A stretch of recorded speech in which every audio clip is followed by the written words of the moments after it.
అందరికీ నమస్కారం. కుంభరాశి వారి జీవితాల్లో 2025 మే 21, 22, 23 తేదీల్లో జరిగేది ఇదే. శత్రులుగా మారిన ముగ్గురు వ్యక్తులు వారి పేర్లలో దాగి ఉన్న సంకేతాలు, మీరు వారికి ఎంతవరకు లోనయ్యారో తెలియకుండా మీ జీవితాన్ని ఎలా మలుపు తిప్పుతున్నారో ఈ వీడియో చూశాక మీకే కళ్ళ ముందు బహుశా మబ్బులు తొలగిపోయినట్టు ఉంటుంది. ముందుగా ఈ వీడియోకి ఒక లైక్ కొట్టి మన ఛానల్ని సబ్స్క్రైబ్ చేసుకొని పక్కనే ఉన్నటువంటి బెల్ ఐకాన్ని ప్రెస్ చేయండి. ఈ ముగ్గురు ద్రోహులు మీ జీవితాన్ని అసలు మార్గం నుంచి తప్పించడానికే ప్రయత్నిస్తున్నారు. ముందుగా మీకు ముఖ్యమైన విషయాన్ని నేను చెప్పాలి. కుంభరాశి వారు సహజంగా తలుచుకున్న పనిని సకాలంలో పూర్తి చేయకపోతే అస్సలు ఊరుకోరు. మితభాష, శ్రమ, నమ్మకం మరియు ఆత్మస్థైర్యం మిమ్మల్ని ఎదిగించిన శక్తులు. కానీ ఇప్పుడు అదే నమ్మకం మీరు నమ్మిన వాళ్ళ చేతుల్లో పడిపోయి ఆ నమ్మకమే ఆయుధంగా మారిపోతుంది. మొదటి ద్రోహి, ఇతని పేరులో ఇన్ అనే అక్షరం ఉంటుంది. ఇది పేరు మొదట్లో ఉండవచ్చు, మధ్యలో ఉండవచ్చు. కానీ అతడి ఆట మొదలై చాలా రోజులే అయింది. మనకు తెలిసినట్లుగా అతడు చాలాసార్లు సలహాలు ఇచ్చి ఉంటాడు. మనం కూడా అవి ఎంతో విశ్వాసంతో పాటించాం. కానీ ఇప్పుడు తెలిసింది ఏంటంటే అతడి సలహాలో దాగి ఉంది ఒక వ్యూహం. ఈ వ్యక్తి ఎప్పుడూ మిమ్మల్ని ప్రోత్సహించేలా కనిపిస్తాడు, కానీ అంతరంగంలో మీ మీద అధికారం సంపాదించాలనే ఆశతో ఉంటుంది. మిమ్మల్ని అనవసరమైన పెట్టుబడుల్లోకి లాగడం, ఎవరో మరో వ్యక్తి మీద నిందలు వేయించడం, లేదా మీ జీవితాల్లో కొత్తదనం తేవాలనే మాయ మాటలతో మిమ్మల్ని ఫీల్ గుడ్ చేయడం, ఇవన్నీ ఒక కవర్ పేజీ మాత్రమే. ముందు జరిగే మోసం చాలా పెద్దది.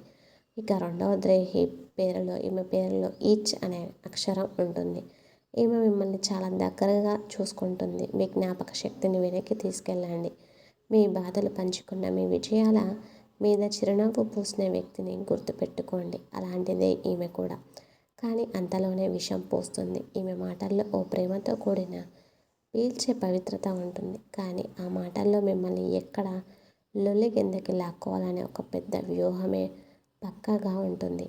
మీపై గాసిప్ చెప్తూ ఇతరుల ముందు మిమ్మల్ని చిన్నవారిగా చిత్రీకరించడంలో ఈమె చాలా ముందుంటుంది. ద్రోహం ఎప్పుడు నిందలు వేయడంలోనే కాదు, నెమ్మదిగా వలవేసే తత్వం, నెమ్మదిగా విశ్వాసాన్ని పాతాళానికి లాగడం, ఇది ఈమె శైలి. ఇక మూడో ద్రోహి, ఇతడి పేరులో ఏ అనే అక్షరం ఖచ్చితంగా ఉంటుంది. మిమ్మల్ని మొదట్లో చాలానే మెచ్చుకుంటాడు. మీరు ఎంత మెలోడీ కథలు చెప్పినా గౌరవంతో వినేవాడు. కానీ ఇప్పుడు మిమ్మల్ని మీ మాటలు వాడుకొని చెడుగా చూపించే ప్రయత్నం మిమ్మల్ని చేస్తున్నాడు. అతడు బయటపడ్డప్పుడు చాలా శాంతంగా ఉంటాడు. లోపల మాత్రం మిమ్మల్ని ఎలా పోగొట్టుకోవాలో అని ఎక్కువగా ఆలోచిస్తున్నాడు. మీరు ఎవరికైనా వదిలి చెప్పి నా నమ్మకమైన రహస్యాన్ని అతడు మరొకరికి చెప్పి తీసుకెళ్ళి మీ మీద ముద్ర వేయడం అతడి వ్యూహం. వాటిలో కొందరు నిజం లేకపోయినా నమ్మేలా ఖచ్చితంగా చెబుతూ ఉంటాడు.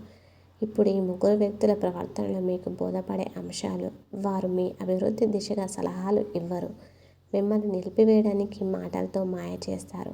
మీరు ఎదగాలి అనుకుంటే వారు ఎందుకు ఎదురు తిరుగుతున్నారు అనేది అసలు ప్రశ్న. కానీ అదే సమయంలో వారు వదిలిన మాయాజాలాల నుంచి బయటపడాలంటే మనం ఆత్మవిశ్వాసంతో ముందుకు వెళ్ళాలి. ఎవరు ఏమి సలహా ఇస్తున్నారో అది నిజంగా మీ అభివృద్ధికి దోహదపడుతుందా, లేక ఎక్కడో మిమ్మల్ని దిగదార్చేలా ఉందా అనే విషయాన్ని మీరు బాగా పరిశీలించండి. తప్పుడు సలహా మీ జీవితాన్ని నాశనం చేస్తుంది. 3. వారు మాట్లాడిన ప్రతిసారి మీరు ఒక అడుగు వెనక్కి వేసి ఆలోచించాలి. ఇవాళ ఈ వ్యక్తి ఎందుకు ఇంత మంచిగా మాట్లాడుతున్నాడు? ఇతడి వల్ల నాకు మేలు జరుగుతుందా, లేదా ఇది నిజంగా నాతో పంచుకోదగ్గ విషయమేనా అనే ప్రశ్నలు మీ మనసులో మీకే ఒకసారి రావాలి. ప్రతి మాట వెనుక ఒక ఉద్దేశం అనేది ఖచ్చితంగా ఉంటుంది. మంచి ఉద్దేశాలు మన హృదయాన్ని తాకుతూ ఉంటాయి ఎల్లప్పుడూ. కానీ ద్రోహ ఉద్దేశాలు మన మనసును కలవరపెడుతూ ఉంటాయి. మీరు ఒక్కసారి ఆలోచించగలిగితే వారి మాటల వెనుక ఉన్న దాగిన అసలైన శత్రుత్వం మీకు కళ్ళకు కనబడుతుంది. ఇంకా మరీ ముఖ్యంగా ఈ ముగ్గురు ద్రోహులు మీకు రెచ్చగొట్టే ప్రయత్నం కూడా చేస్తూ ఉంటారు. కాబట్టి చాలా జాగ్రత్తగా ఉండాలి. మీ జీవితంలో అస్సలు ప్రశాంతత అనేది ఉండనివ్వరు. జీవితంలో ప్రశాంతత రావాల్సిన సమయంలో ఎందుకు అనవసరమైన గొడవలు, అపవాదాలు జరుగుతున్నాయి? మీ ఇంట్లో ఆనందంగా ఉండాల్సిన వేళలో ఎవరో బయటి వాళ్ళు మిమ్మల్ని కోపానికి గురి చేస్తున్నారు. ఈ కోపం ద్వారా మీరు ఏ నిర్ణయాలు తీసుకున్నా అవి మీపైనే ప్రతికూలంగా మారతాయి. ఇది వాళ్ళ యొక్క వ్యూహం. వారు చైతన్యం కలిగించరు, రగిలించేవాళ్ళు. వారు మీ ముందున్న రక్షణ గొడుగును కూల్చాలనే ఆశతో నడుస్తారు.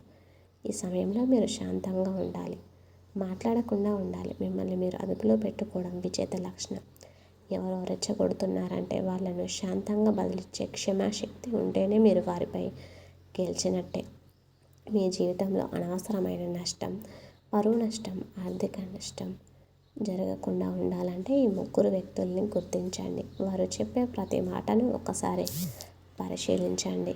లేక బొమ్మల మాటలా కనిపిస్తున్నాయా, ప్రేమతో మాట్లాడుతున్నారా అని. బయటితో ప్రేమగా మాట్లాడేవాడు లోపల ద్వేషంతో నిండిపోయి ఉంటాడు. ఈ తేడా మీరే తెలుసుకోవాలి. శ్రేయోభిలాషులు మీ అభివృద్ధి గురించి ఎల్లప్పుడూ మాట్లాడతారు. శత్రువులు మాత్రం మీ అభివృద్ధిని ఆటంకాలు తేవాలని ఎక్కువగా ప్రయత్నం చేస్తూ ఉంటారు. వారి మాటల వెనుకున్న అసలు అర్థం ఏమిటో మీరు ఒక్కసారి తెలుసుకోండి. ఇంకా మరీ ముఖ్యంగా ఈ వారం చాలా మంచిది కాబట్టి ఈ బుధవారం, శుక్రవారం, గురువారం ఈ కుంభరాశి వారికి అత్యంత కీలకం. శని ప్రభావం వల్ల వీరి అసలు స్వరూపం ఒక్కసారిగా బయటపడుతుంది. కానీ మీరు ఆ సంకేతాలు పసిగట్టాలి. ఈ రోజుల్లో మీరు గణేశుడికి పూజించడం, గరికపత్తి సమర్పించడం, గణేశునికి మోదకాలను నివేదించడం ద్వారా మీ చుట్టూ ఉన్నటువంటి ఏదైతే నెగిటివ్ ఎనర్జీ ఉంటుందో ఆ శక్తులన్నీ కూడా పూర్తిగా తొలగింపబడతాయి. వారానికి ఒక్కసారైనా గణేశునికి దీపం వెలిగించండి. ఓంకారంతో పాటు శ్రీ గణేశాయ నమః అనే మంత్రాన్ని ఉదయాన్నే పఠించండి. ఇది మీకు ధైర్యము, విజయం మరియు శత్రువు నుండి రక్షణ కలిగిస్తుంది. ఈ వీడియో నచ్చితే ఖచ్చితంగా లైక్ చేసి ఎవరైతే కుంభరాశి వ్యక్తులు ఉంటారో మీ ఫ్రెండ్స్ అండ్ ఫ్యామిలీ మెంబర్స్లో వాళ్ళందరికీ కూడా ఈ వీడియోని షేర్ చేయండి. ఇంతవరకు చూసిన ఈ వీడియో ప్రతి ఒక్కరికి ధన్యవాదములు. కామెంట్ బాక్స్లో మాత్రం ఓం గణేశాయ నమః అనే ఒక చిన్న కామెంట్ మా దాకా అందజేయండి.